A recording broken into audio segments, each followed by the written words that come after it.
దేవుడే ప్రారంభంలో వీటినన్నిటినీ నిత్య శాసనములుగా ఉండులాగున దేవుడు తన ప్రణాళికలో, తన సంకల్పంలో ఏర్పాటు చేసుకొని ప్రతి దేశ రాజ్యాంగంలో బైబిల్ని ఉండులాగున అనేకులను బైబిల్ ద్వారానే ప్రేరేపించడం అనేది జరిగిందండి. అందుకే దేశాలు బాగున్నాయి. ఈరోజు మన దేశంలో ప్రతి స్త్రీ కూడా చక్కగా చదువుకొని వారి భవిష్యత్తుకు మంచి ప్రణాళికలు, బాటలు వేసుకోగలుగుతున్నారు అని అంటే కారణం ఏంటండి? రాజ్యాంగం కాదా? ఖచ్చితంగా రాజ్యాంగం. లేదంటే బాల్యంలోనే వివాహాలు నేటికి కొనసాగేవి.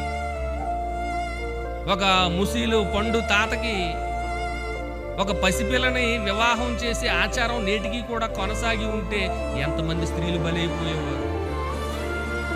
భర్తతో పాటు భార్య కూడా, భర్త చనిపోతే ఆమెను కూడా సజీవంగా దహించేయాలి ఆ చితుమంటల్లో.